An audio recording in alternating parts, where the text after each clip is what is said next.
Air signs, tignan natin ano po ang mensahe para sa iyo ngayong araw. Keep in mind po na ito ay general reading lamang, so hindi po lahat ay makaka-relate, so be open-minded. Sa mga hindi pa po nakasubscribe dito sa ating channel, please subscribe na po kayo and pa-like na din po ng ating video. At sa mga nais pong mag-avail ng ating private readings, ng ating Evil Eye Amulet, ng ating Cures Bracelet, makikita nyo po yung link sa description box. Tarot Intentions by Aliana Reyes, okay? So, para sa mga nagtanong kahapon dyan sa comment section, para dun sa video po natin kahapon, yan, mga nagtanong, paano ba umorder, magkano, sinend ko na po sa inyo yung link, i-click nyo lang po yan at madadirect na kayo sa ating Facebook page. Doon lang po ako sumasagot kung kayo ay interested talaga. We have 4 of coins. Ayan, maraming mga air signs ang nagtitipid or pwedeng nag-iipon. Tignan natin ano pa yung mensahe. We have Ace of Cups or medyo na-overwhelm ba kayo sa mga gastusin ninyo ngayong araw. Ayan, pero more on may pagtitipid dito. Yan po. Tingnan natin. Parang ayaw nyo bang maglabas ng pera? Ayaw nyong gumastos as much as possible. We have 4 of Swords. Ayun. Kasi may hinihintay kayo dito. Parang ganito. Wait ko muna na madagdagan yung pera ko bago ako gumastos. Tipong ganon.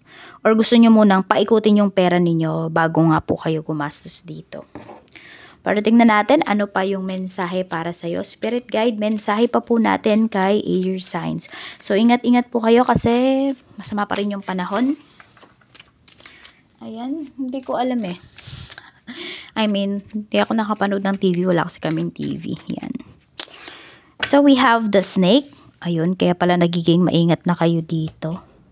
Kasi, pwedeng pag may mga tao, air signs na nalalaman na meron kayong pera, aba, todo lapit po sa inyo.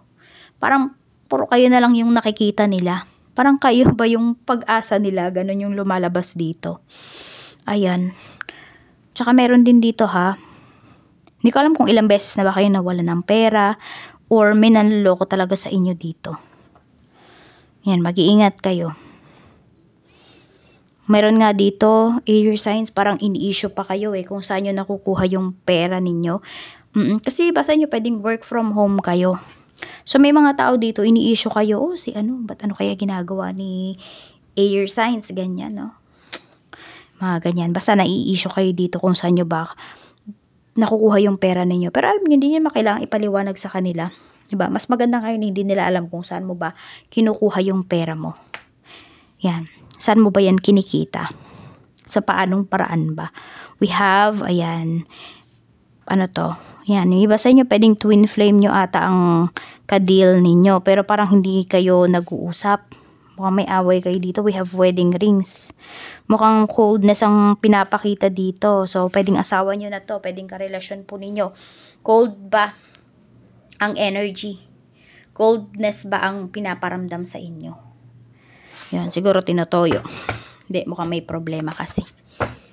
Mukhang may problema pagdating sa pera.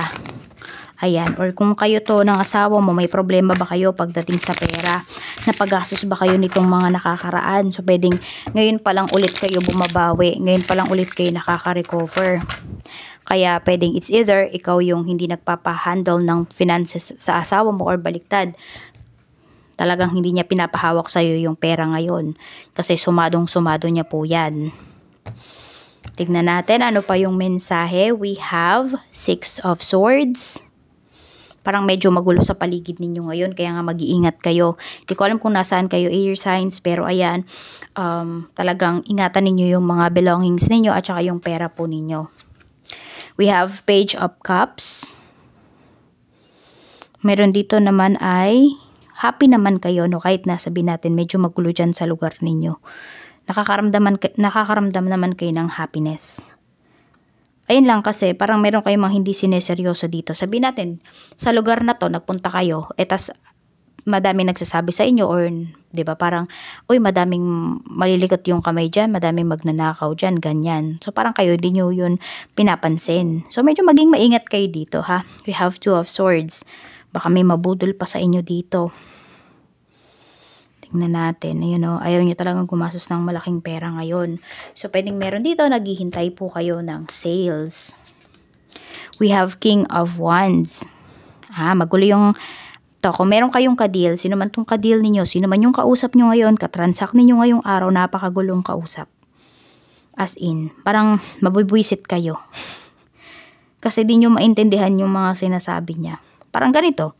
Dito sa reading natin, kung hindi kayo nakaka-resonate, di ba maiinis kayo kasi parang nagsasayang lang kayo ng oras kasi di kayo naka-resonate. So, okay lang yun. Huwag nyong tapusin kung ganun. Di ba ganun? Huwag nyo masyadong stressin yung sarili nyo. Katulad nito, kung may makakausap kayong mahirap talagang kausap, di ba, ihinto nyo na yung usapan ninyo. Kasi may stress ka lang. So, huwag nyo masyadong stressin yung sarili nyo. Hanggang makakaiwas po kayo sa stress, umiwas kayo sa stress or sa mga nang i-stress po sa inyo. So, we have Page of Cups. We have King of Cups. Okay, parang you always see the goodness in people.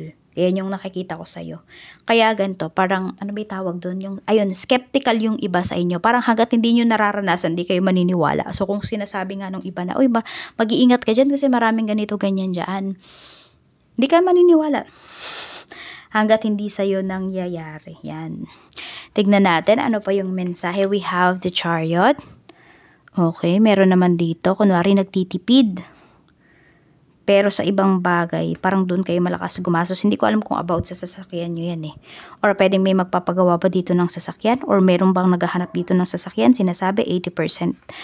Ay, may promo sila, ganyan. So, tignan nyo kung talaga kayo. Makaka-discount ba talaga kayo? May promo ba talaga? Tignan natin ano pa yung mensahe. We have the moon. So, may tinatago sa'yo dito. Ayan, kung merong may utang sa'yo, air signs. Sinasabi nung tao na yun na wala pa siyang pera. Pero totoo, meron. Okay? Hindi lang talaga siya or wala lang talagang balak magbayad yung tao na yun. Parang pinagtataguan ka na. Tignan natin ano pa yung mensahe. We have 9 of Swords. Okay, na-stress kayo dito. Yan. Parang, ano ba, mahal mo pa rin yung person mo. Parang hindi mo pa rin siya kayang pakawalan. Kahit na ang toxic na niya. Hindi na po kayo wala na po kayong peace of mind dito eh. Pagdating sa relationship na to, parang puro stress na lang yung binibigay sa inyo. Ano sabi ko kanina, umiwas kayo sa stress. Yan, kahit mahal nyo pa yung isang tao, kung wala nang binibigay sa inyo na peace of mind, ako mag-isip-isip na po kayo. Tatanda kayo agad niyan. We have 5 of coins. Yung iba sa inyo, ayan, coldness talaga eh. May cold talaga dito. Nanlalamig talaga. It's either kayo ba yung nanlalamig sa asawa nyo, sa karelasyon nyo, or siya yung nanlalamig. Tignan nga natin ha, kung mayroon bang third party. May third party ba? Kaya ba yan nanlalamig sa'yo? May third party ba? Kaya yan nanlalamig sa'yo?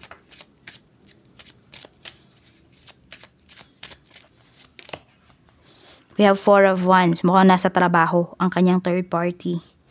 Ayan, may pinapakita talaga ha. Kaya din magulo pala ang isipan. Kaya din mo makausap ng maayos. Ayan. May pinapormahan or may nagkakagusto sa kanya sa trabaho. Pwede yung pinaka-close niya. Sila na. Yan. Iba sa inyo, nakakaramdam kayo na may something yung dalawa na yan eh. Yan. Pwedeng nagpo-post sila ng mga pictures. Kasama naman yung ibang mga katrabaho. Siyempre, para di halata, diba? Tignan natin ano pa yung mensahe.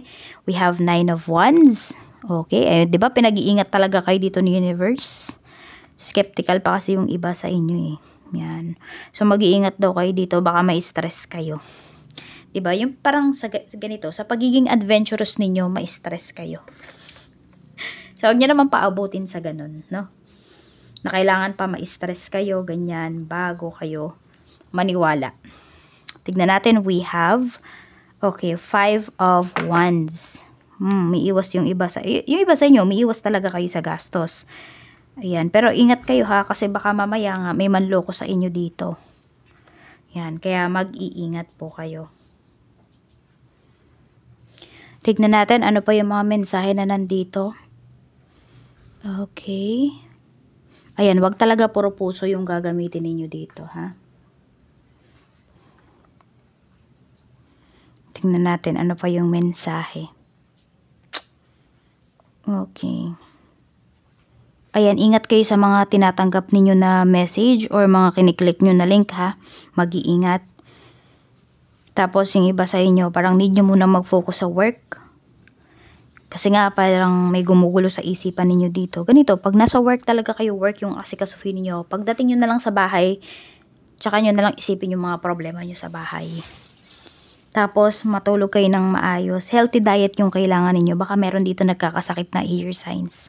Kapupuyat, yung iba po sa inyo. Tignan natin, ano pa yung mensahe. May nagsisinungaling talaga sa'yo dito eh. Okay, pero nararamdaman mo naman eh kung nagsisinungaling sa'yo yung tao, kung sincere ba siya sa sinasabi niya sa'yo.